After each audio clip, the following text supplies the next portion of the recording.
The following program may contain strong language and mature content. Viewer discretion is advised.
Hello, and welcome. Happy Wednesday. Welcome to She Is Shenomenal.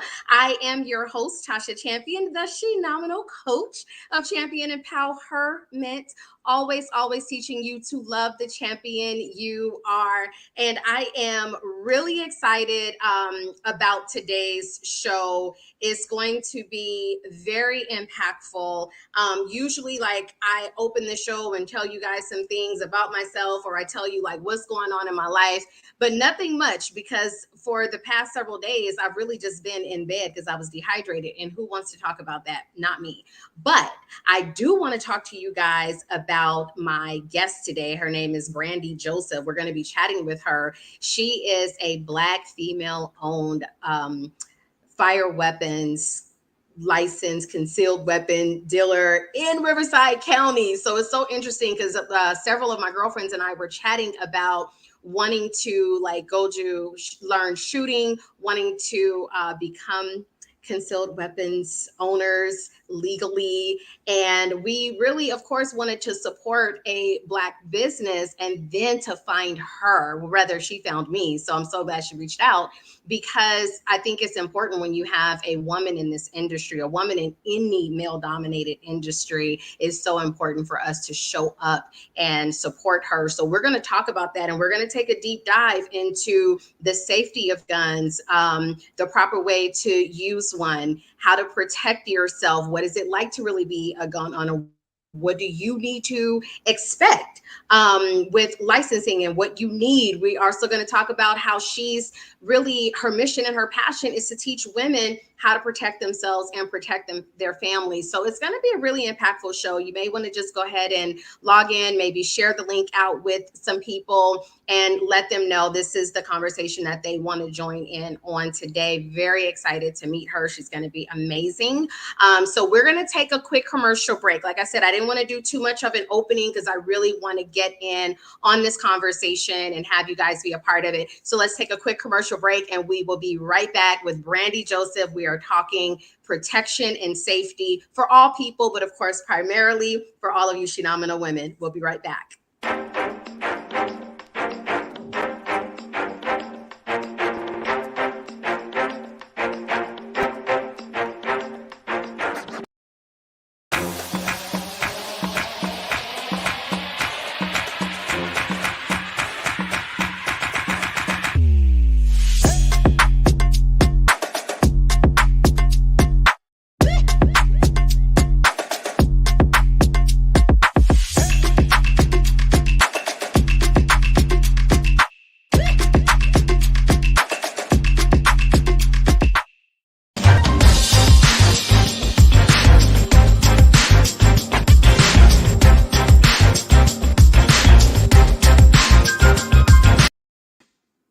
All right, we are back, and we're going to bring in Brandi Joseph, owner of Fortune Firearms in Riverside County.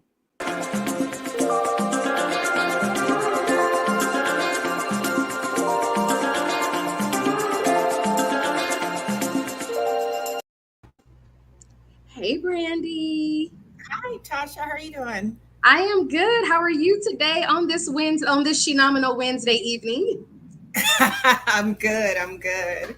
Good. I gotta say, like I was really thrilled to find you. You found me rather when I was getting ready to prepare for the brunch, and I was just really like super like, oh my gosh. Like I became almost like a little fangirl. I'm like, wow, this is a Black woman who owns a firearms dealer, and she's teaching women how to properly use guns, and she's teaching women how to protect themselves. And I just thought, like, this is so cool. I absolutely have to bring her on the show, especially because me and my girlfriends, like, we've been talking about this. And so to have you on today, and especially with all the things that are happening with women and safety, as well as the things that are going on in our country, we just really want to talk about it because we do want to let people know that there obviously are safe ways to be a gun owner. There are safe ways to have a gun inside of your home, all of that. So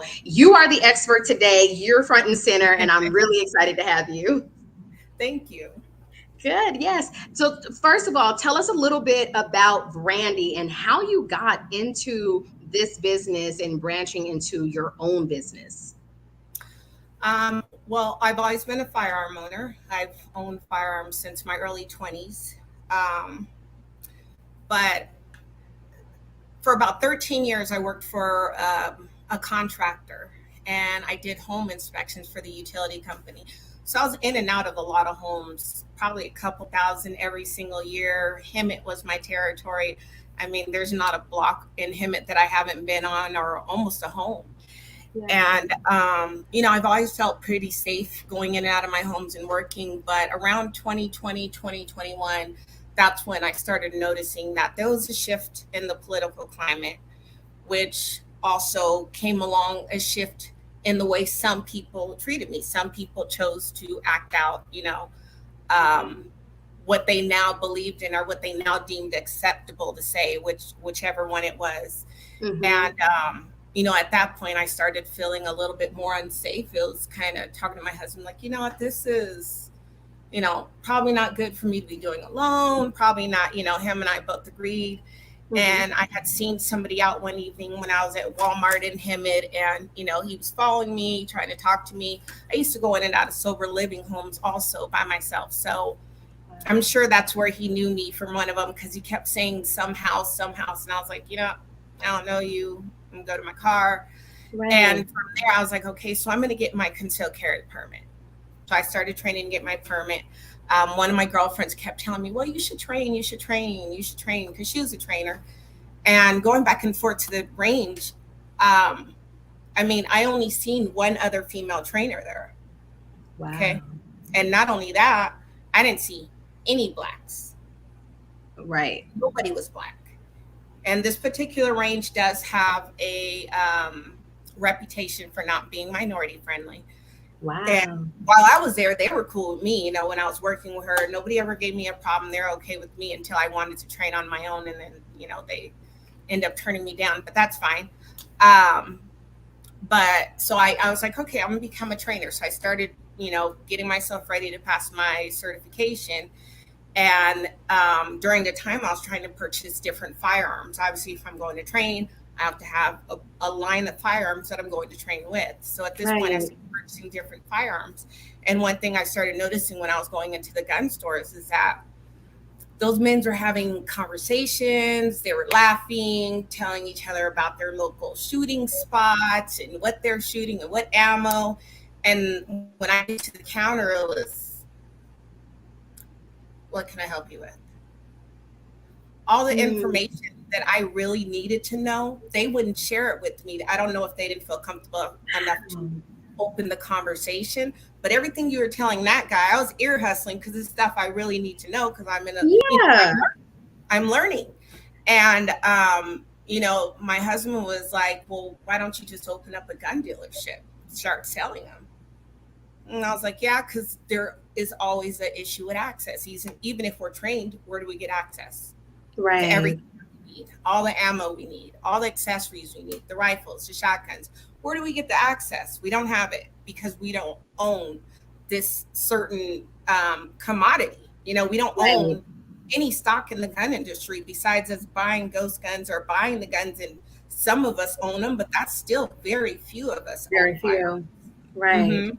So I decided, I was like, okay, well, I'm going to become the dealer.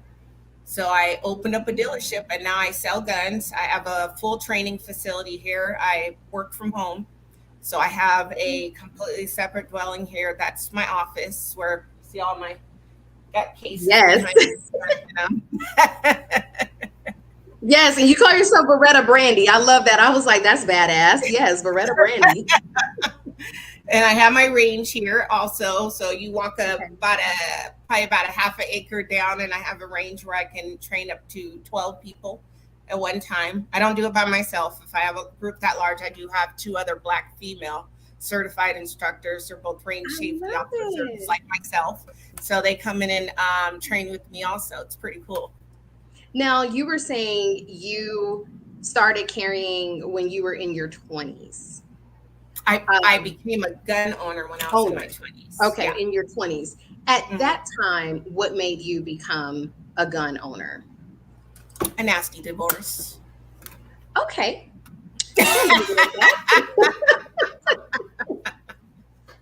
No thinking about it. We just went straight to the point.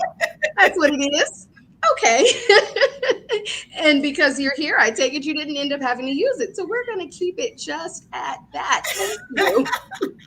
So because so many people are, obviously in certain areas, guns are praised, and it's like, oh, you got to have one. Of course, in the crime world, is like wherever you can get a gun, it's just going to show who the baddest person is. And then you have, those who are just like, well, I don't know. Yes, it could be for safety. I don't know if I want to have one in my home. What do you say to those people that are apprehensive? And I know you're not trying to say, hey, everybody's got to have a gun, but if they're kind of on the fence, what do you say to them to show them like, hey, this is something you can have safely in your home? What is that conversation like?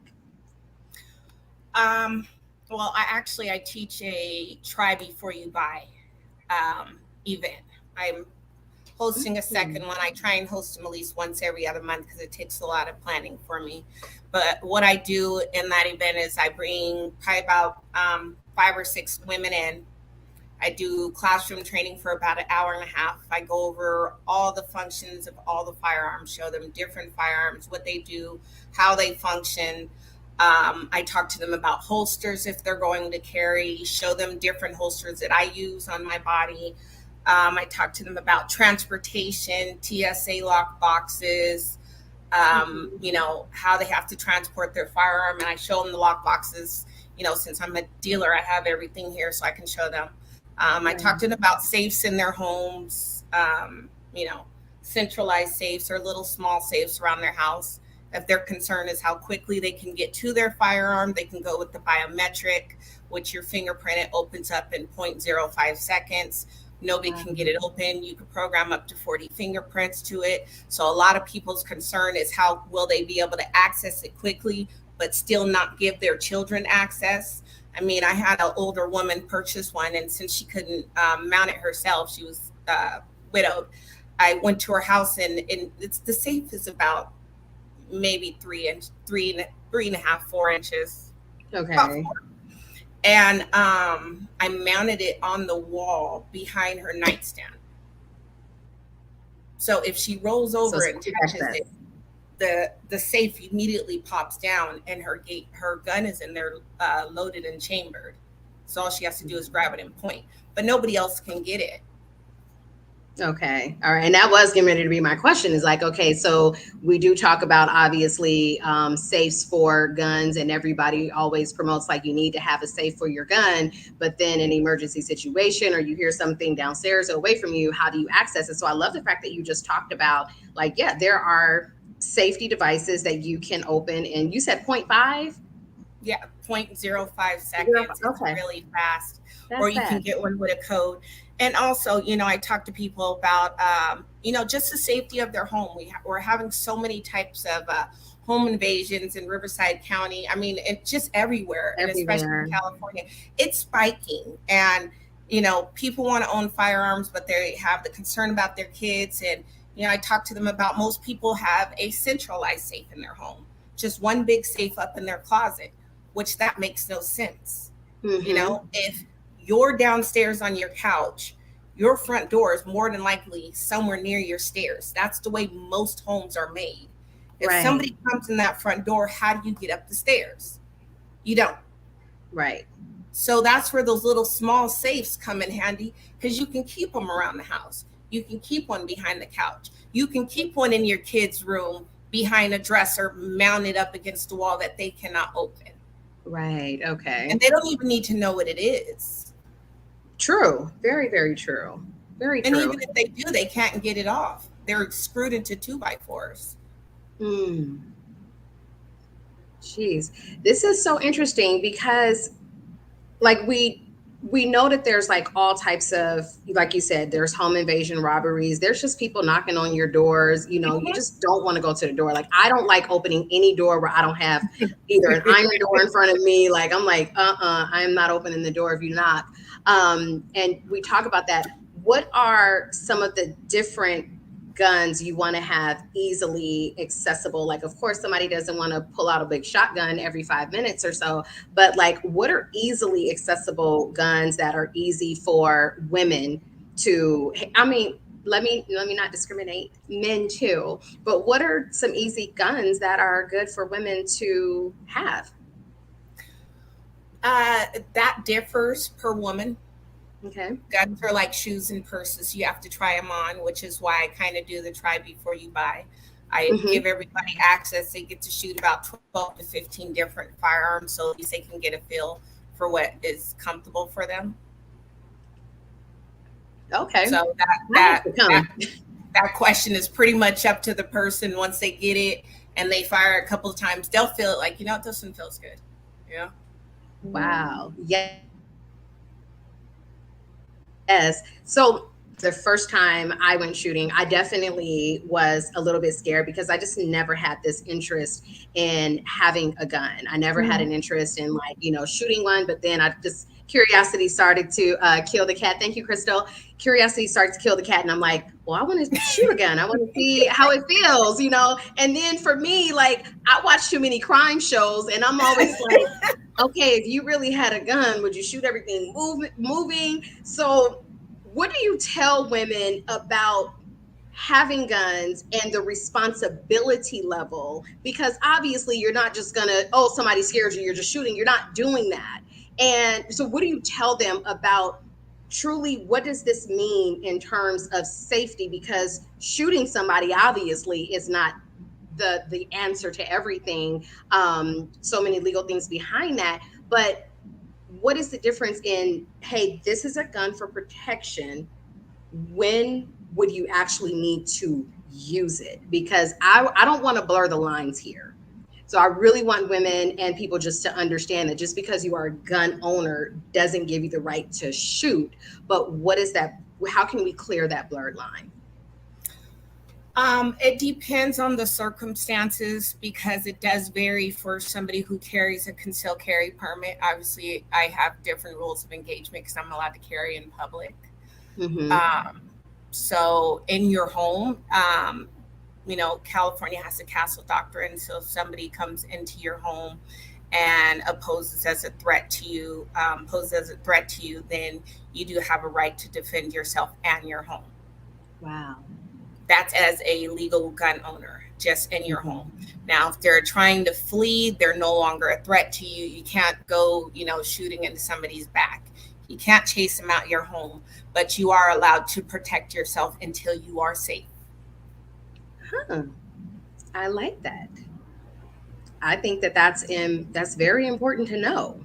Yeah. Now, in talking about like let's talk about the difference, because some people really may not know, and I want to get as many questions answered as we can. What is the difference in being a gun owner and having a what is it, a CCW? Like, talk about the difference so people can clearly understand that just because you are a gun owner does not give you the right to carry Right. in any location. So talk about those differences, because I want to be super clear so people can learn. Well, being a gun owner means that you can possess a firearm. You are allowed to possess a firearm in your home. You can possess it on your property. Okay, obviously you don't want to be outside in your front yard flashing your gun around, but if you live on land and things like that, you are allowed to carry your firearm on your property.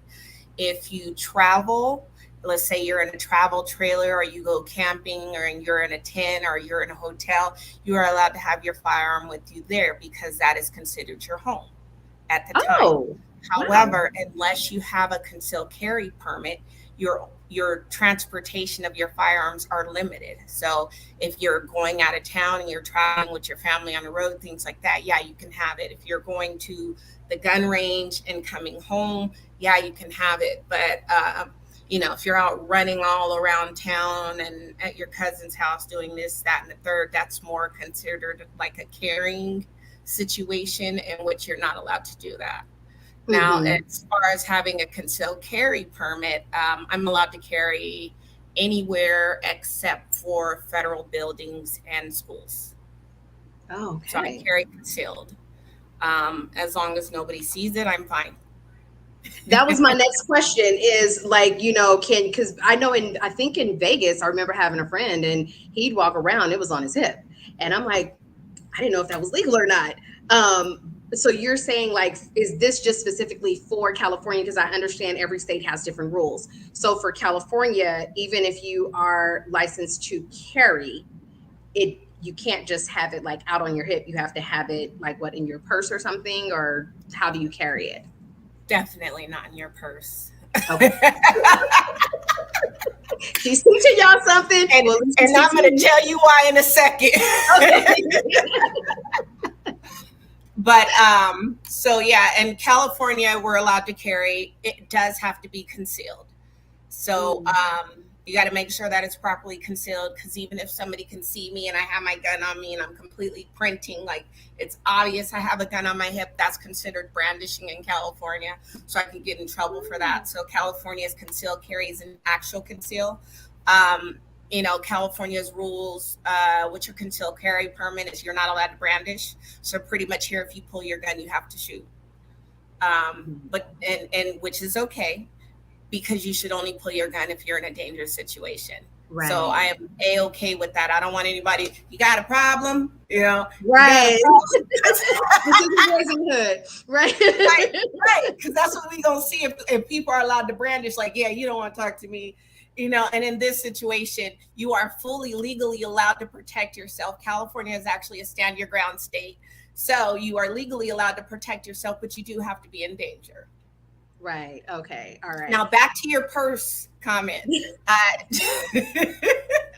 like, Tasha, don't have that.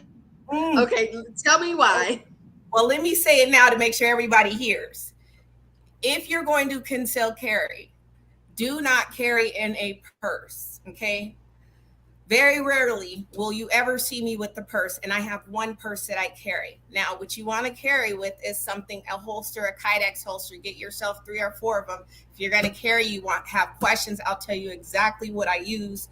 I wear dresses, rompers, tank tops, strapless, you name it. I still wear it and carry my firearm. You want to do that because you want your gun on your body. Purse carry is a horrible habit because most people end up in a situation where when you go to the gas station, what do? You get out and leave your purse in the car. Yep. When you're in a restaurant and you're sitting down eating and you got to go to the restroom, what do? Leave your purse at the table. You leave your purse at the table. There's too many times where you would leave your purse for one reason or another. Let's say you're a little bit more conscious, but you're in the park. Your purse is sitting on the table next to you. Your kid's on a skateboard. He slips, falls, and just creams out all on the ground. What do? You get up and go see about the kid. The purse is on the table. So the only time you'll ever see me carry is I have this one purse. It's not the most gorgeous purse, but I have turned it into a concealed carry purse, and it's just one of those over the shoulder purses. Crossbody. Just want a little basic over the shoulder purse. I don't put a lot of stuff in it. Only thing that's in there is my gun that's clipped in there, and then my wallet. So I don't have anything. I don't have to go in there and fumble around in my purse when I need to go grab my gun. Also, the crossbody, because I never have to take it off. I can chase my kids, carry my grocery store, push my grocery cart, go to the bathroom, drive my car, pump my gas, and still not have to take my purse off. Wow. So those things are important because we easily get distracted. And it doesn't matter how responsible we believe we are. You know, none of us walk on water. We all make mistakes. But if you make sure that you're carrying your firearm with the proper equipment, you won't. Wow. How much practice do you feel? Thank you, Dawn, PYT. She's saying much needed information. Yes, and that's why I was so excited to do this show. Now, Brandi, because I can be clumsy sometimes, I feel like. Can't we all? I'm serious, like I can totally be clumsy sometimes. So does it take a lot of practice to know how to pull your gun out of what the holster or whatever your carrier is? Like, does it take a lot of practice? Because again, like you said, you don't want to have to dig through your purse to find one, but in a dangerous situation, like how fast are you able to gain access and pull that gun? You should at least be able to pull your gun and be ready to fire in under 3 seconds. Wow. But you know what? We do a lot of other things too that we're capable of. So if we put our mind to that, we can definitely achieve that. You know, It's no different than anything else. We see a dance on TikTok, we learn it. We can learn to pull our guns. You heard that? If you can learn it from TikTok, you can learn how to pull your gun. Yes. And I think sometimes I don't think we realize sometimes, like we think, oh my God, 3 seconds is not fast enough. But there's a whole lot of us that can send out almost a whole text message in that same amount of time. Mm-hmm. So and it's something that we need to do. Wow. In 3 seconds. And so this is something that you teach about because when I come there as your student, you guys, I am going to her. I'm telling you guys that I am going to her. And when I do, maybe we'll figure out how to, do like something live there so people can actually see. Because I don't want you guys thinking that I'm here just to talk about her. I am not a gun owner. This is something that I've been strongly considering, and I wanted to find someone that knew what they were talking about. I don't want somebody that's just going to give me a gun because, I've got a clean record. I want to make sure that I know safety. I want to make sure, I still, even though my children are, older, I still want to have safety for them. So speaking of children, what is your take on children learning proper gun safety? And I know this is a very sensitive topic because we've had so many mass shootings. So I want to be clear. We are not downplaying those in any way. We are not saying that children should learn gun safety so that they can do these type of things. I want to be clear because lives get affected when we blur these lines and families are just letting their kids have access. But there are safe ways for children to learn about guns. I have a friend that's a cop and he taught his daughter early on. So what is your take on children and the age of properly learning gun safety? As soon as the parent feels as if they're mature enough. My son is 5 and he has a little 22 rifle, looks like a little mini AR, and he can hit little metal targets with it. My 15-year-old cleans, field strips all my guns and cleans them every other week. And he knows how to run my range, update my website, things like that. I think as a parent, especially as Black parents, it is very important that we are the one that introduce our children to firearms. We can't be naive about the reality of them going to be introduced to it. And if it's not us, it's going to be somebody else. For a majority of us, the person who introduced us to a firearm should have never had one in the first place. You think back and you're just like, dang, like, and I asked that question to a lot of people when they come here, who introduced you to a firearm, and they tell me, I'm like, did they legally have one? No. No. No. Wow. Unless their parents or somebody was military, law enforcement, something like that, the majority of the time the answer is no. And it's important as parents that we do it, because then it takes away that curiosity about the firearms.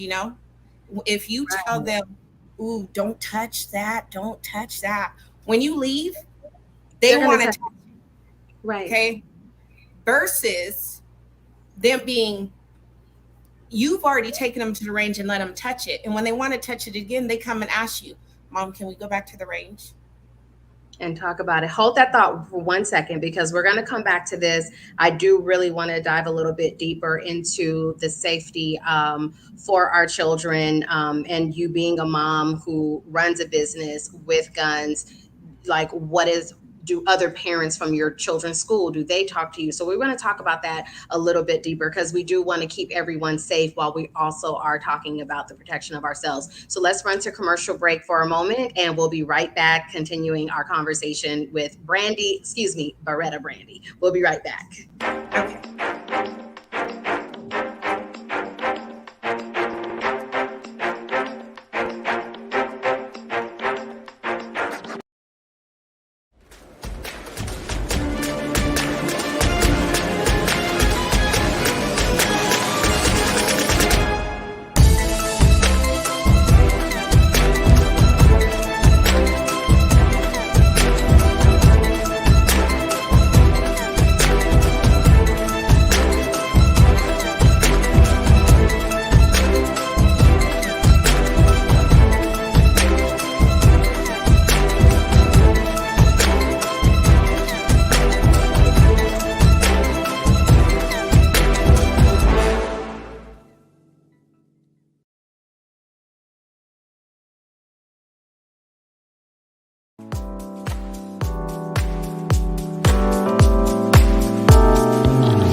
All right, we are back talking with Brandi Joseph. She is the owner of Fortune Firearms in Riverside County. And just before break, we were talking about children with gun safety. And Brandi has a 5-year-old as well as a 15-year-old, and they understand gun safety. So we were talking about that. And what I wanted to ask is, being that especially like your 15-year-old, do you ever have parents, maybe of his friends or parents from his school, that come in and talk to you about the safety for children?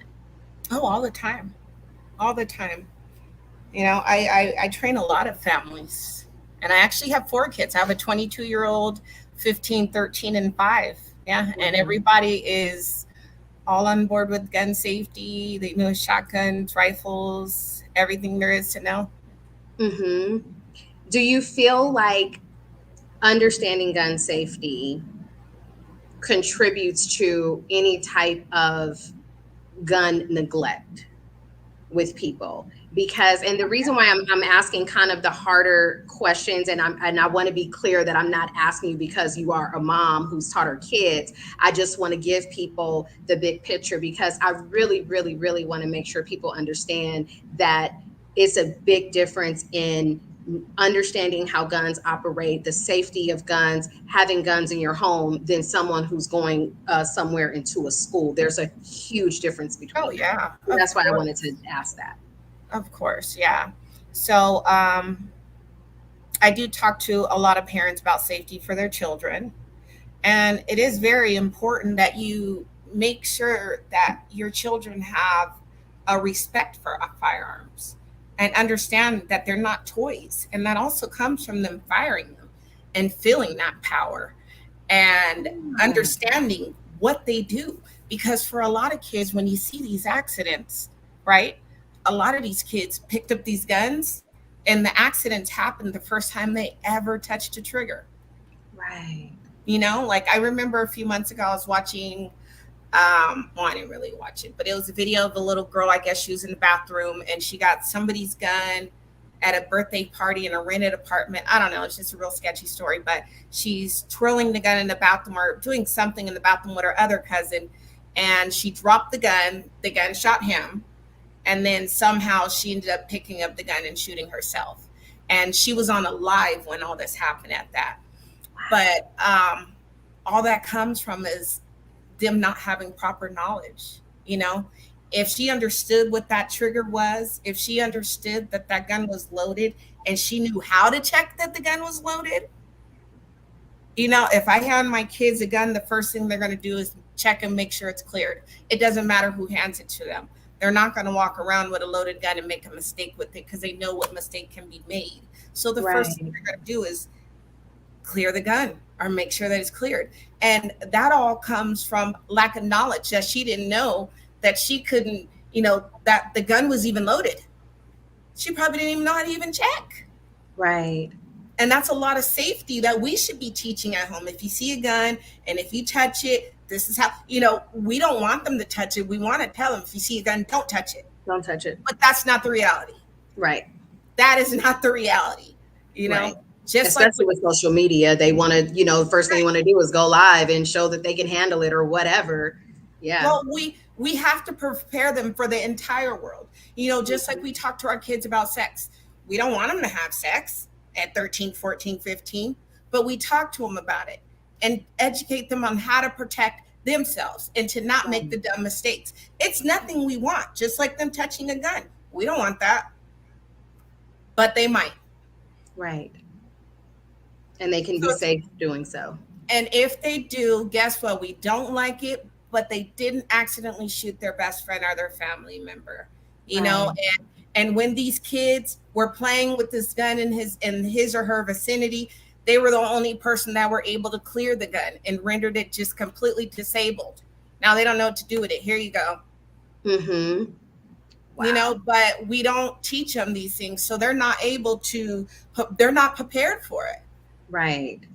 Right. and we have Right. to.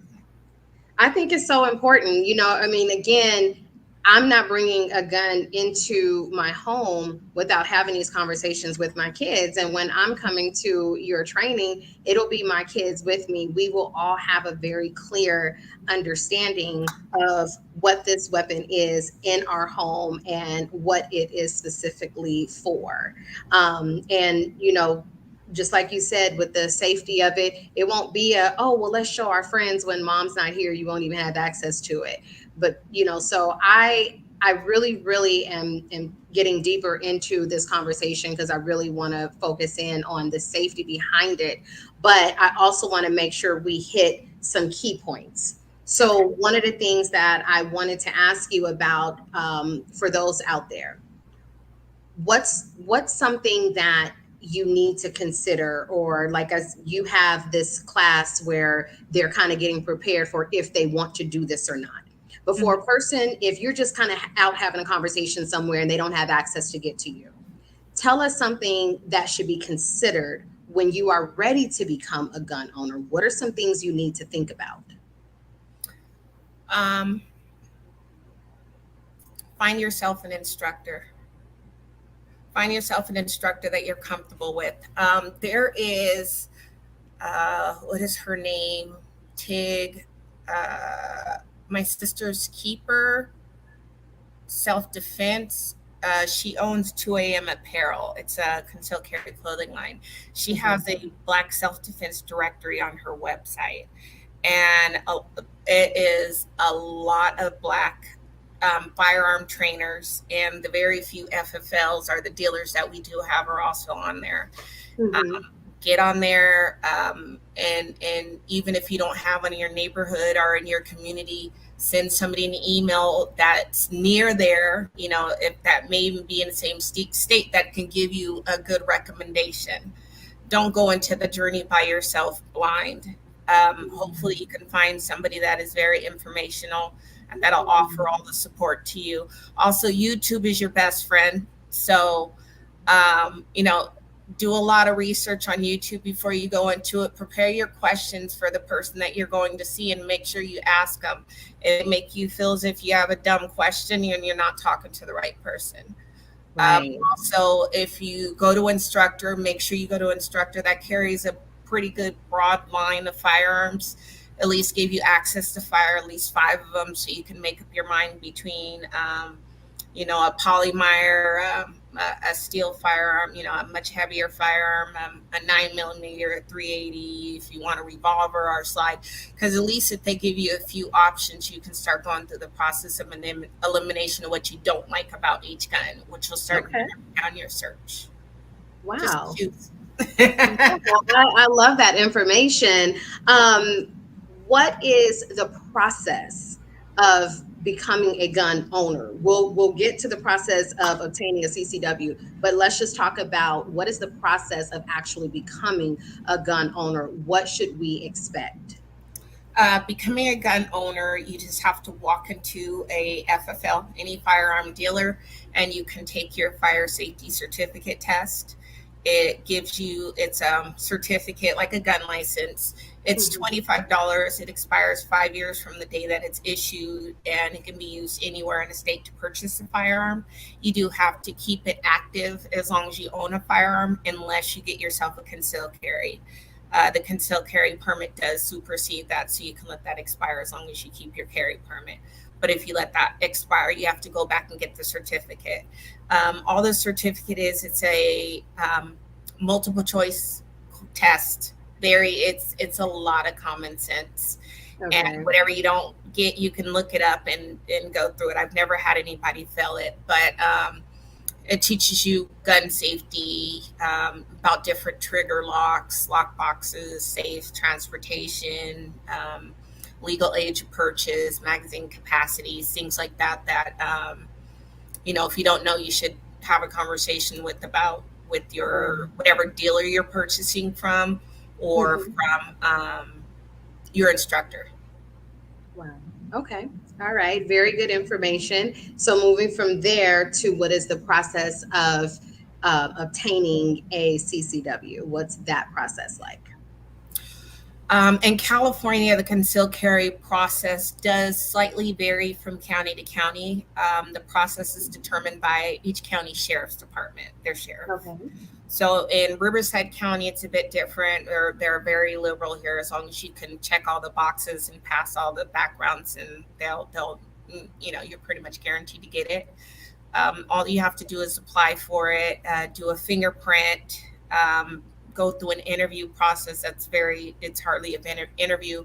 It's more of like a verification process of what you already put on your application. Now, since they have eliminated the good cause statement, you don't have to add that on to the application. So that was passed within the Supreme Court. But just like I tell everybody, as far as the good cause statement is concerned, is just because the Supreme Court passed saying that you don't have to put it on the application doesn't mean that you're not going to give one. You do have to go through an interview, and guess what? You may be asked. So be prepared to have the conversation about your why, because the Supreme Court ruling is, a step in the right direction. But as long as we have an interview process, there's still the possibility and more than likely, that you will be verbally asked it, because you still have to get approved. You don't get your permit automatically once you pass your background and your qualifying shoot. Now, as far as your qualifying shoot, the qualifying shoot varies from county to county. Like San Diego County's qualifying shoot is from 10, 15 yards, and they do a one arm dominant and a one arm non dominant shoot, but only from 5 and 7 yards. Okay. For Riverside County, the qualifying shoot is 18 rounds. You get 6 rounds from 5, 10, and 15 yards. You can miss up to 4. I don't know San Bernardino counties, and LA counties is almost non-existent. So does it depend on the county you live in, or just you can go to different counties to apply, or you have to apply in the county you live in? Yes, you have to apply in the county you live in. You do have to own your firearm. You have to own a firearm because you have to put a serial number on your application. If you live in the house with your legal spouse and he owns the firearm, you can put that on your application and go ahead and apply with that. But it does have to be your legal spouse, husband, wife, things like that. Only documentation you'll submit would be your California ID. It just has to have a current address on it. So if it doesn't have a current address, they will not accept 3 or 4 utility bills. In lieu of having that, you have to get a new ID with the address on it. As far as the federal limits apply, the sheriff's department is the county, so the federal limits does not make a difference. So you can apply and still receive your permit if you have a California ID and not the real ID. So you don't have to upgrade and get that if you don't want to. Okay. And then you upload a utility bill, the second form of proof of address. Wow. Now, what about crossing state lines? Like, once you, I'm not going to say visit, but if you actually move to a different state, do you have to then redo paperwork, or is it just on a federal level where it's everywhere? It's on a federal level, so the feds know where you're at, regardless of where you go. They know that you have the gun. Now, as far as you moving it, it's each state has their own rules because the gun rights are states' rights. They're not federal. So each state has their own rules. Like if you move to California within, I believe, I don't want to quote a date and be wrong, but somewhere between 30 and 90 days, you have to report to California DOJ that you've arrived to the state with your firearms. Okay. And you just send them in the form. And even if they're, sorry, I see my hair sticking out. Even if they're non-California compliant firearms, you can still bring them here. You just, obviously no machine guns and certain things like that. Certain features have to be changed on your rifles. But as far as the pistols, as long as they're not fully automatic or can be, fully or semi-automatic, do both of them, then you can go ahead and bring it here. And you would just have to change your magazine to go down to their 10-round magazine capacity. And no silencers, definitely not. Got it. But yeah. What, Brandi? You're going to bring one, but tell us, what is one thing? Because as we come, start bringing the show to a close, and again, we will have Brandi on once Tasha goes, because I'm going to go. But what's one thing that you want every woman to know about her self-protection? What's something that every woman needs to be aware of? What do they need to know? What empowers them? Like, what is that talk you have with women? Actually, I mainly talk to them about the reality of our world. It's not going to get any safer. We don't have 24-hour security. We're starting to see more and more things going on all around us, and it's getting closer and closer.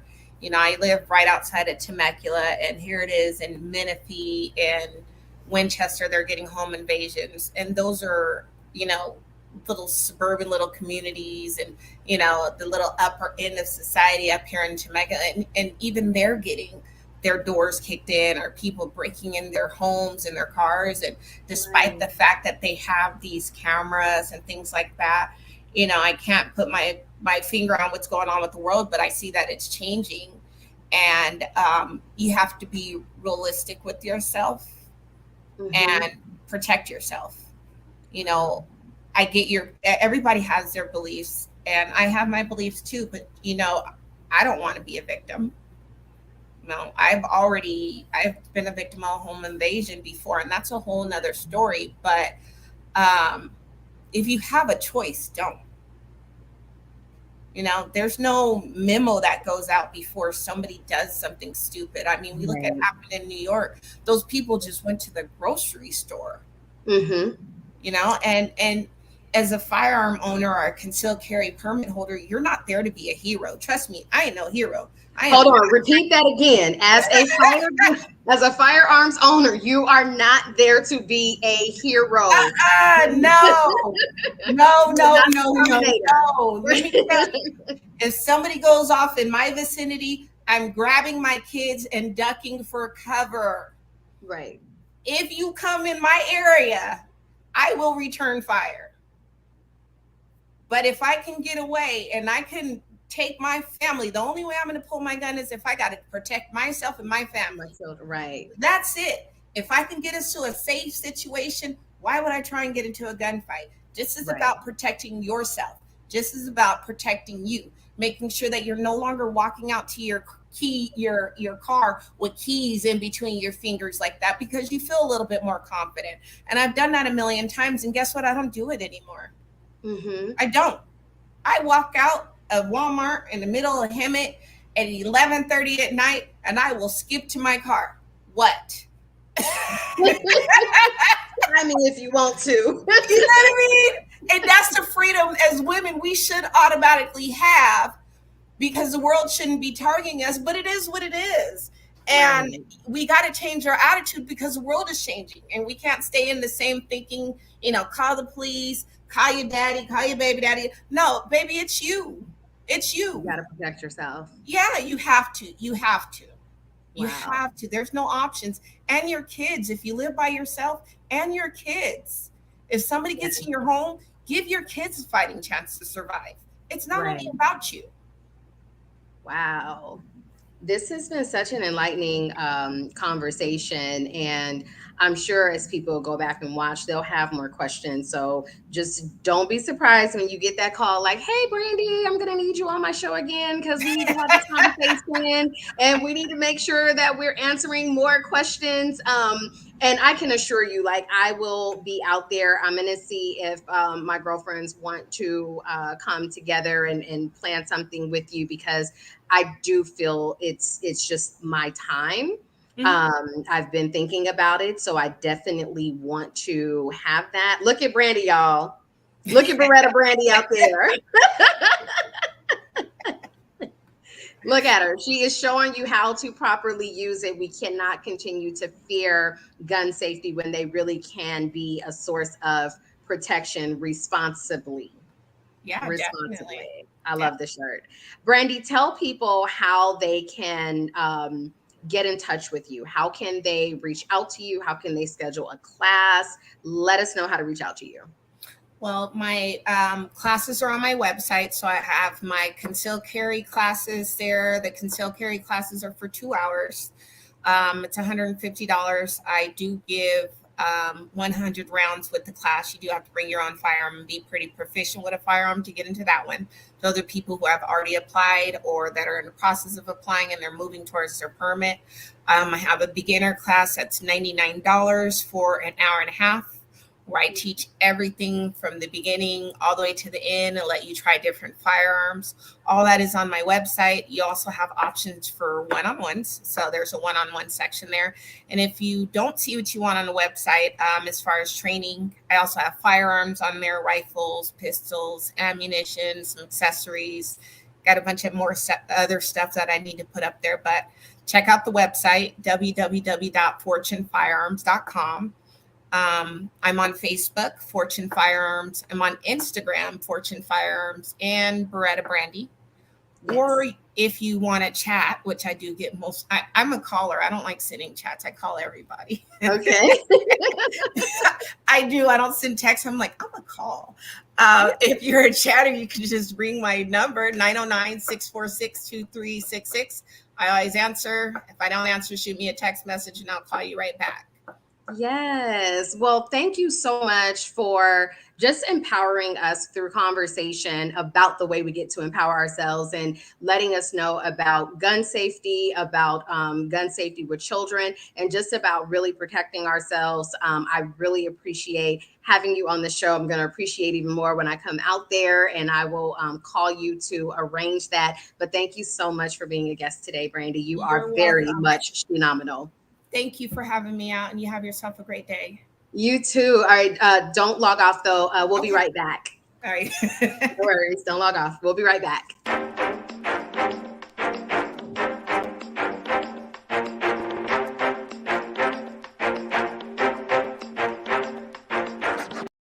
Pyro Media Network is a proactive network focused on providing innovative space for content creators and entrepreneurs.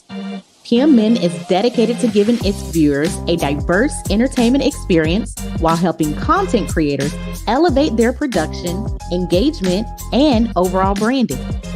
To date, PMN has reached over 1 million viewers and listeners internationally, produced over 72 successful shows with high ratings and fanfare, and has housed over 135 content creators, brands, and businesses through entertainment and consulting services exclusive to Pyro Media. Pyro Media Network is a space that makes you feel at home. So if you or someone you know wants to make an impact, then contact PMN by visiting www.pyromedianetwork.com, and we will take your production to the next level.